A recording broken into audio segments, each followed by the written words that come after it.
రోజు రోజుకి పిల్లలని పట్ల విపరీత గారంతో చివరికి ఎటు కాకుండా చేస్తున్న తల్లిదండ్రుల వలన భవిష్యత్ తరాలు నాశనం అవుతుందంటూ ఒక మాస్టర్ గారి ఆవేదన ఒకటి బాగా వైరల్ అవుతుంది. అది ఒకసారి విందాం.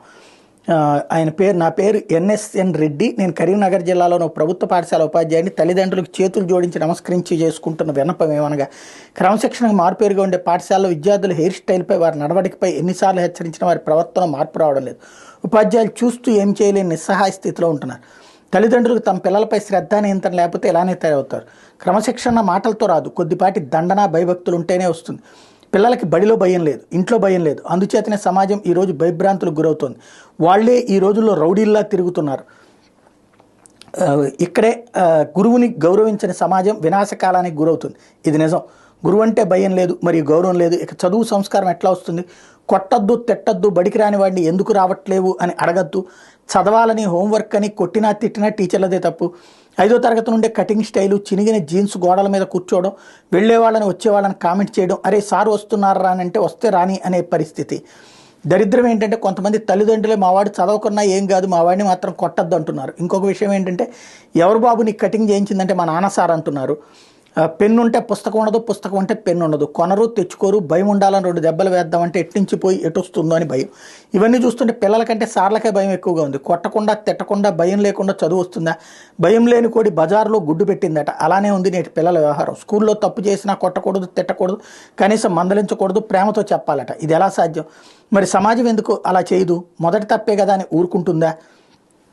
మంచి నేర్పే వాళ్ళకి స్కూల్లో హక్కులు ఉండవు. ప్రవర్తన మార్చుకొని టీచర్ చిన్నప్పుడే కొడితేనేరు, వాడు పెద్దయ్యాక అదే తప్పు చేస్తే మరణం. తల్లిదండ్రులకు నా మనవి, పిల్లల్లో మార్పు కేవలం ఉపాధ్యాయులతోనే జరుగుతుంది. ఎక్కడో ఒకటో అరో ఒకరిద్దరు టీచర్లు చేసిన తప్పులకు అందరూ ఉపాధ్యాయులకి ఆపాదించద్దు. 90% టీచర్లు పిల్లలు బాగుండాలని వివరిస్తారు. ఇది యథార్థం. ఎక్కడైనా ప్రతి చిన్న విషయానికి టీచర్లను నిందించొద్దు. మేము చదువుకునే రోజుల్లో కొంతమంది టీచర్లు మమ్మల్ని కొట్టేవారు. అయినా ఏనాడు మా పేరెంట్స్ వచ్చి టీచర్లు నిలదీయలేదు. బాగు కోసమే అనుకునేవారు. ముందుగా తల్లిదండ్రులు టీచర్ అంటే గౌరవం, భయం ఉండేటట్లు పిల్లలకు మానసిక తర్ఫీదు ఇవ్వాలని మనవి. తల్లిదండ్రులు ఒక్కసారిగా మా పిల్లల భవిష్యత్తుపై ఆలోచించండి. పిల్లలు చెడిపోవడానికి స్నేహితులు, ఫోన్లు, మీడియా 60%, కానీ 40% మాత్రం తల్లిదండ్రులే. పిల్లల్ని గారాబం శృతిమించితే మొత్తానికి నష్టం వస్తుంది. పిల్లల పట్ల మనం పాటిస్తున్న అజ్ఞానం, మూఢనమ్మకాలు, స్వార్థం, అతి ప్రేమ వాళ్ళని చేర వరకు బద్ధకస్తుల్ని చేస్తూ వాళ్ళని నాశనం చేస్తున్నారు. ఇప్పటి తరం 70% పిల్లలు. తల్లిదండ్రులు కారు. బండి శుభ్రం అంటే తొడవరు. మంచినీళ్లు, పాలు, కిరాణా సరుకుల కోసం బయటకు వెళ్ళమంటే వెళ్ళరు. లంచ్ బ్యాగులు, స్కూల్ బ్యాగులు శుభ్రం చేసుకోరు. కనీసం ఇంటి దగ్గర చిన్న చిన్న పనుల్లో సహాయం చేయరు. రాత్రి 10 గంటల్లోపు పడుకుని ఉదయం 6 లేదా 7 గంటలలోపు నిద్ర లేవరు. గట్టిగా మాట్లాడితే ఎదురు తిరగబడి సమాధానం చెప్తుంటారు.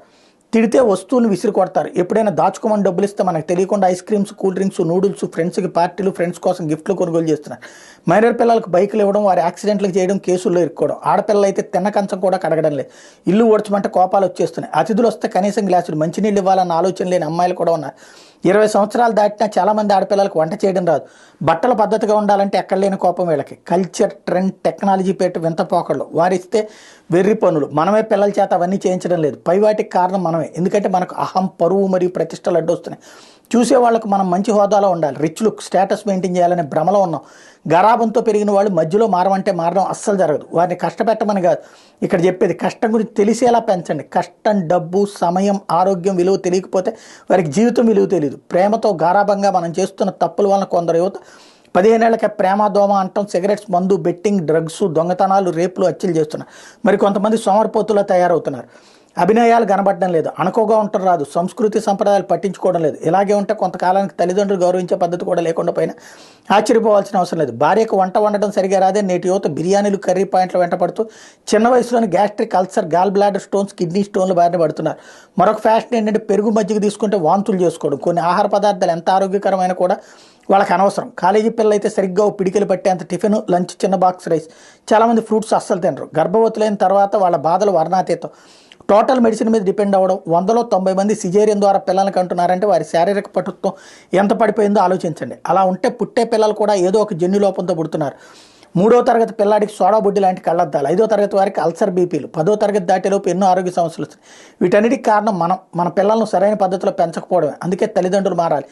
రేపటి సమాజానికి ఏమి నేర్పుతున్నారో ఒక్కసారి ఆలోచన చేయండి. సంస్కృతి సంప్రదాయాలు అంటే ఏంటి? కేవలం గుడికి, దర్గాకి వెళ్ళి పూజలు, ప్రార్థన చేసి మన సంస్కృతి సంప్రదాయం అని పిల్లలకి అలవాటు చేస్తున్నాము. అది మాత్రమే కాదు, సంప్రదాయం అంటే అలా అనుకోవడం కూడా కొంత పొరపాటు. పిల్లలకి బాధ్యత, మర్యాద, గౌరవం, కష్టం, నష్టం, ఓర్పు, సహనం, దాతృత్వం, ప్రేమ, అనురాగం, సహాయం, సహకారం, నాయకత్వం, మానసిక దృఢత్వం, కుటుంబ బంధాలు, అనుబంధాలు, దైవభక్తి, దేశభక్తి కొంచెం కష్టమైనా సరే ఇవి తప్పక చిన్న వయసులోనే పిల్లలకు అలవాటు చేయాలి. మంది కోసం బ్రతకద్దు, మన ఆరోగ్యం కోసం, మన ఆనందం కోసం బ్రతుకుదాం అంటూ కొంచెం ఇవన్నీ అలవాటైతే ఆరోగ్యం, మానసిక పరిస్థితి, సామాజిక స్పృహ, ఉత్తమ జీవన విధానం వాళ్ళకి అవలంబించిన వారు అవుతాం. భావితరాల పిల్లల కోసం పిల్లలను మార్చే బాధ్యత మనందరి మీద ఉంది. చదివిన వాళ్ళందరికీ విన్నపం అంటూ ఇది అందరికీ తెలియజేయమని చెప్తున్నారు.